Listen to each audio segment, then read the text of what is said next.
Welcome to RTV. నేను మీ గయాజ్ని.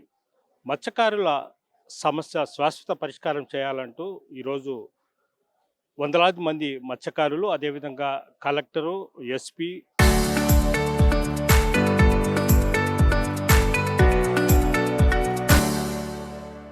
మత్స్యకారులకు సంబంధించిన అధికారులు కూడా సమావేశం అవ్వడం జరిగింది.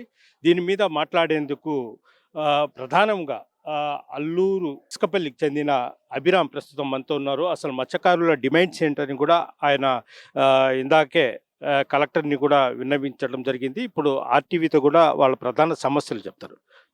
ఈ మత్స్యకారుల సమస్య అనేది గత 15 సంవత్సరాల నుంచి ఈ 4 జిల్లాలు నెల్లూరు, తిరుపతి, ప్రకాశం, బాపట్ల 4 జిల్లాల్లో ఈ 15 సంవత్సరాల నుంచిగా ఈ యొక్క ప్రధానంగా కారైకల్ పాండిచ్చేరి ప్రభుత్వంలో ఉన్నటువంటి కారైకల్ ప్రాంతాల నుంచి వాళ్ళు మారణాయుధాలతోటి గత 15 సంవత్సరాల నుంచి మా జలాల్లోకి ఈ 4 జిల్లాల సముద్ర జలాల్లోకి వేట చేస్తూ మాకు అపారమైన మత్స్య సంపదని దోచుకుపోతున్నారు. అనేక నష్టాలు జరిగాయి మా ప్రాంతాలలో. అనేక బోట్లు పోవడం కానీ, వలల ధ్వంసం కానీ అనేక విషయాలు జరిగాయనమాట. అయినా సరే మేము దాన్ని మా కాపులంతా ఏకమయ్యి ఒక కమిటీగా ఏర్పాటు చేసుకొని ఈ మధ్యకాలంలో మేము సుమారుగా ఒక 8 నెలల క్రితము సుమారుగా 4 బోట్లను మేము పట్టుకోవడం జరిగింది. ప్రాణాలు తెగించి వాళ్ళతో పోరాడి 4 బోట్లను మేము పట్టుకొని మా ఫిషింగ్ హార్బర్ ఏదైతుందో జువల్దిన హార్బర్లో దాన్ని అక్కడ పంపడం జరిగింది. 8 నెలల తర్వాత దాన్ని ప్రభుత్వం కానివ్వండి, ప్రభుత్వ అధికారులు కానీ ఎవరు రాలేదని రాకుండా గత నెల 17వ తేదీన ఆ యొక్క బోట్లని అక్కడి నుంచి వెళ్ళిపోవడం జరిగింది. ఎవరు తీసుకెళ్ళదు అది ఇంకా ప్రశ్నార్థకంగా ఉంది. దాంట్లో కూడా మా పొరపాటు ఉంది, ప్రభుత్వ పొరపాటు ఉంది. కాబట్టి మేము అడిగేది ఒకటే, ఈరోజు కలెక్టర్ గారు యొక్క సమావేశంకి వచ్చారు. అడిగేది ఒకటే, దీనికి శాశ్వత పరిష్కారం చేయండి. శాశ్వత పరిష్కారం అంటే ఒక టాస్క్ ఫోర్స్ వేసి దాంట్లో ఫారెస్టు, ఫిషరీస్, తర్వాత మెరైను, మత్స్యకారులు ఇది కాకుండా అవతల వచ్చేవాళ్ళు మారణాయుధాలతోటి వేట చేస్తున్నారు అనమాట. వాళ్ళు దేశాన్ని దాటి శ్రీలంక ప్రాంతాలకు వెళ్ళి అక్కడ వేట చేస్తూ అనేక దాడులు జరిగాయి. అటువంటి వాళ్ళు మన ప్రాంతంకి వస్తున్నారు.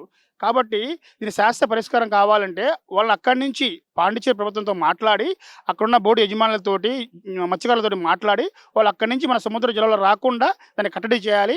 కానీ ఇది చేయకుండా వాళ్ళు మీరు రండి, మేము గస్తీ నిర్వహిస్తాము, గస్తీ నిర్వహిస్తే పోయేది ప్రాణాలు సార్. ఇది అంటే ఇది తాత్కాలికంగా 2 రోజులు 3 రోజులు మొక్కుబడిగా చేసే కార్యక్రమం కాదు.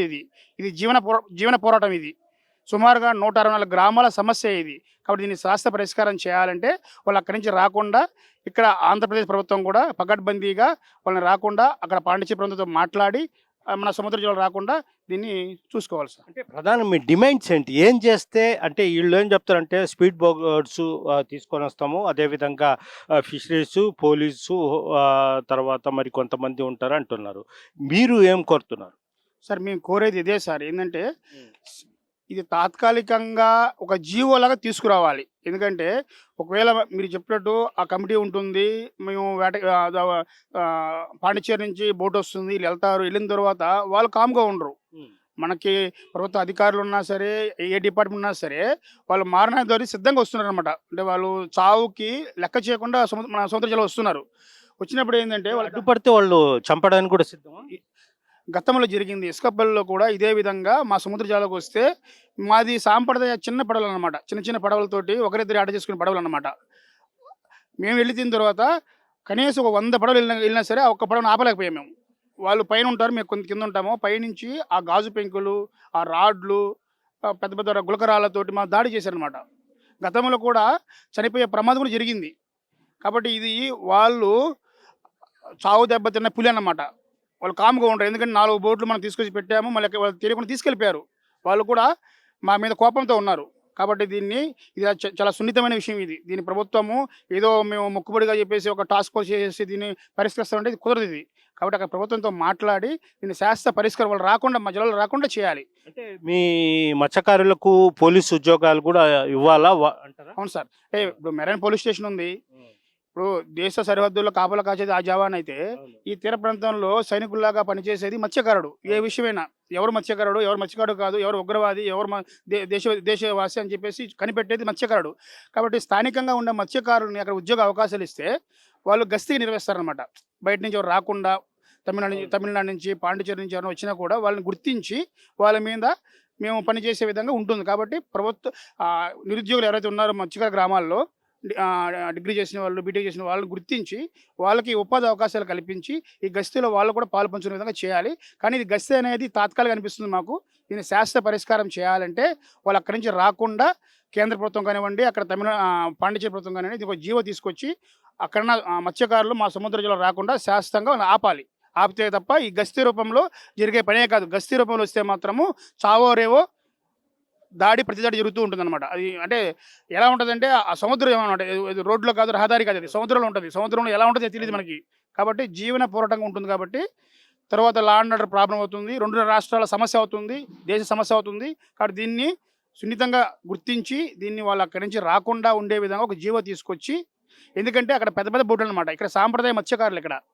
అక్కడ మొత్తం పాండిచ్చేరిలో అన్ని బోట్లు కూడా ఒక ఎమ్మెల్యే, ఎంపీ, బడా బాబులుంటారు. అక్కడ బోట్లు ఎక్కువ ఉండడం వలన అక్కడ వాళ్ళకి సంపద తక్కువ ఉంది. అందువల్ల మన దగ్గర ఏంటంటే చిన్న చిన్న బోట్లు, సాంప్రదాయ మత్స్యకారులు చిన్న చిన్న ఒక 5 కిలోమీటర్లు, 6 కిలోమీటర్లు వేట చేసేవాళ్ళు అనమాట. ఒకరిద్దరు వేట చేసుకునేవాళ్ళు. పెద్ద పెద్ద బోట్లు ఇక్కడ లేవు. ఇక్కడ హార్బర్లు లేవు, ఇక్కడ వాటర్ రేవులు లేవు. కానీ ఏంటంటే వాళ్ళు ఇక్కడ మత్స్య సంపద ఎక్కువ ఉంది కాబట్టి మన దగ్గర వచ్చేసి ఈ సంపద దోచుకుపోతున్నారు. కాబట్టి దీన్ని పరిష్కరించాలంటే శాశ్వతంగా ఆ బోట్లు మన జలాల్లో రాకుండా కేంద్ర ప్రభుత్వం కానివ్వండి, రాష్ట్ర ప్రభుత్వం కానివ్వండి పకడ్బందీగా చట్టాలు తీసుకొచ్చి, ఆ జీవో తీసుకొచ్చి దాన్ని పరిష్కరించాలి. ఇది పరిస్థితి. ప్రధానంగా మత్స్యకారులు చెప్పడం ఏందంటే, ఇది చాలా సున్నితమైన విషయము. అంటే దెబ్బతిన్న పులి మాదిరిగా వాళ్ళు పాండిచ్చేరి, తమిళనాడు ఈ మత్స్యకారులు అయితే ఈ ప్రాణాలతో చెలగాటమాడే విధంగా ఉంటది. ఊరికనే తాత్కాలికంగా తూతూ మంత్రం కాకుండా ఒక జీవో తీసుకొనొచ్చి మత్స్యకారుల్లోనే కొంతమంది పోలీస్ సిబ్బందిగా ఉద్యోగాలు ఇవ్వాలి. అదేవిధంగా పకడ్బందీగా చేస్తే తప్ప లేకుంటే ఇది పరిష్కారం కాదని కూడా సుమారు 164 గ్రామాల మత్స్యకారులైతే చెప్తున్నారు. వీడియో ప్రతినిధి టీవీ నెల్లూరు నుంచి.